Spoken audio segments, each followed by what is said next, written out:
रविवार की अगर प्रदोष पड़ जाए, कौन से दिन? रविवार की प्रदोष के दिन ये प्रयोग अवश्य कर कर देखिएगा। ज्यादा बार नहीं करना है, केवल एक ही बार करना, बाबा स्वयं कृपा करेगा। एक दिन शाम का समय,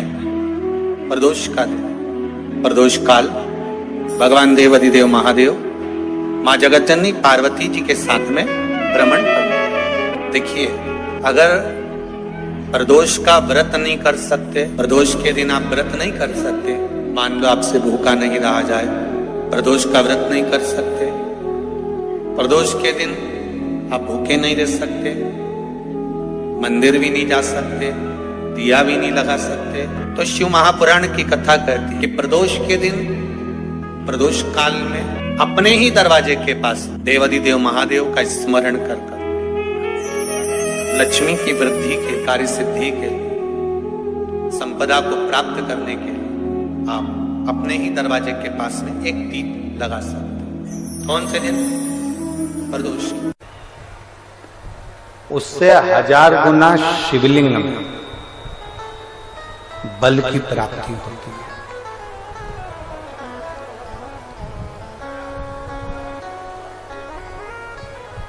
प्रदोष के दिन यदि आपको कहीं से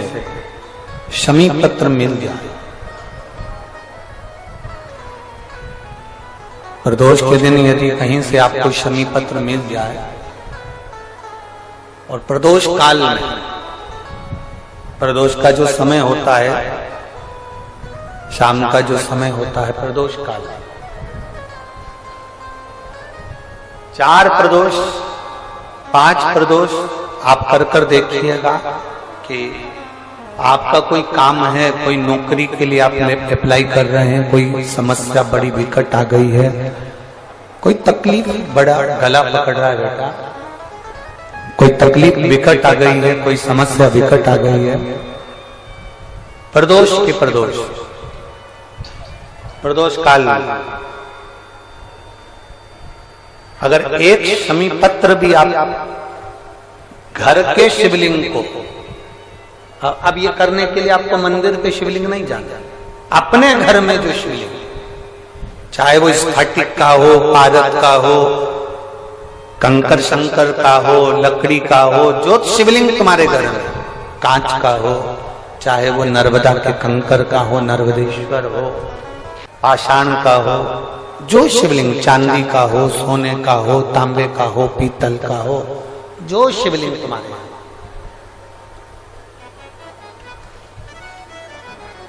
एक शमी पत्र यदि आप भगवान शंकर के शिवलिंग पर समर्पित कर रहे हो और उस शमी पत्र को उठाकर रात्रि को 9:15 की जो एक मुहूर्त होता है, एक समय होता है, जिस समय पर हम अपने मन की बात भगवान शंकर को कहते हैं, पूर्व में भी इसका वर्णन हम कर चुके हैं कथाओं में। उस 9:15 पर वो शमी पत्र को उठाकर एक कागज में, एक कटोरी में उसको रखते थे। 4 या 5 प्रदोष के उस शमी पत्र को अपने पास में रखिए और जिस कार्य के लिए जा रहे हो उसको जेब में ऊपर के भाग में उसको रखकर लेकर जाइए, आपका वो कार्य सफल होकर ही रहेगा, वो रुक नहीं सकता। शमी पत्र में इतना बल होता है, प्रदोष का जो शमी पत्र होता है वो बड़ा बलवान होता है, बड़ा एक पत्र है। 2 चीजें बड़ा स्मरण में रखिएगा। एक, बैसाख महीने में मट्टी के पात्र का जल, जब बैसाख का महीना आए ना, जितने यहां बैठे और जितने आस्था चैनल पर सुन रहे और जितने फेसबुक यूट्यूब पर कथा श्रवण कर रहे, जितने मोबाइलों पर देख रहे हैं, प्रयास करना, बैसाख के महीने में मिट्टी के पात्र में जो रात्रि भर जल रखा हो, मिट्टी के पात्र में, अगर आपके पास में घड़ा हो, हंडा हो, नी हो, तो दिया हो, दीपक हो, कुल्लड़ हो, कोई भी तुम्हारे पास में जो मिट्टी का पात्र, उसमें जल भरना। वो जल बैसाख के महीने की किसी भी सोमवार के दिन, किसी भी सोमवार के दिन, बैसाख महीने या किसी प्रदोष के दिन या बैसाख महीने के शिवरात्रि के दिन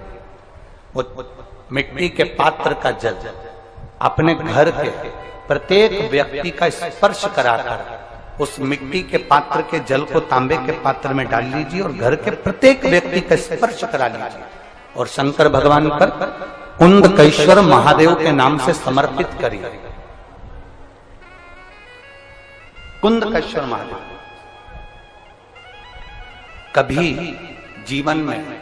पीछे पलट कर देखने की जरूरत नहीं पड़ेगी, आप उन्नति की सीढ़ी की ओर बढ़ते चले जाओगे। किसी भी प्रदोष के दिन, प्रदोष काल में एक बार लगा दे, उसके बाद में अपनी कामना कर कर बेलपत्री। एक छोटा सा उपाय अवश्य करिएगा। अगर बच्चे कोई एग्जाम में बैठ रहे हैं या कंपटीशन एग्जाम है या नौकरी के लिए अप्लाई कर रहे हो, मान लो 4-6 महीने से बैठे हो, 8 महीने से बैठे हो, सर्विस नहीं है, नौकरी नहीं है, तो एक छोटा सा उपाय अवश्य करिएगा शिव महापुराण का। महाराज बेलपत्री के पेड़ के नीचे विराजमान होकर, बेलपत्री के पेड़ के नीचे जिसको नौकरी के लिए या एग्जाम में बैठ रहा है वो जल चढ़ाए, बेलपत्री के पेड़ के नीचे थोड़ा सा दूध चढ़ाए, फिर जल चढ़ाए और अपने राइट भाग में घी का दिया और अपने लेफ्ट भाग में तेल का दिया। किसी भी प्रदोष के दिन, प्रदोष काल में एक बार लगा दे, उसके बाद में अपनी कामना कर कर बेलपत्री के पेड़ के नीचे धोख लगाकर प्रणाम कर कर आ जाए और चले जाए इंटरव्यू के लिए, बाबा उत्तीर्ण करा ही देगा, नौकरी दिलाए। जिस दिन रविवार की प्रदोष पड़े उस दिन एक लाल वस्त्र में पीली सरसों रखकर और उसके अंतर्गत कुछ भी एक, या तो बमूल का कांटा ना मिले तो गुलाब का कांटा ही उसके अंतर्गत रख लीजिए। और मान लो कोई काम ऐसा है कि उसमें पैसा तुम्हारा आ ही नहीं रहा, बहुत घाटे पर घाटा जा रहा है, नुकसान बहुत हो रहा है और कोई काम हो ही नहीं रहा, तो महाराज जिस दिन रविवार की प्रदोष पड़े उस दिन एक लाल वस्त्र में पीली सरसों रखकर और उसके अंतर्गत कुछ भी एक, या तो बमूल का कांटा ना मिले तो गुलाब का कांटा ही उसके अंतर्गत रख लीजिए और उसको शिव मंदिर का स्मरण कराकर शंकर भगवान का नाम लेकर रू भैरव, कौन सा भैरव है उसकी भी कथा भी आने वाली है। ये दारुक नाम के राक्षस का संहार करने के लिए जब माता अवतार लेगी तब शंकर भगवान बच्चे का रूप रखकर रोएंगे, तो शिव जी का एक नाम होगा रू भैरव। ये भैरव कहां पर रहता है तो कहा ये शमशान में रहता है। कहां रहता है ये भैरव? शंकर का जो एक अवतार है रू भैरव, ये भैरव अवतार शमशान में रहता है। तो इस भैरव का काम क्या है तो कहा शमशान में, शमशान की जो अग्नि होती है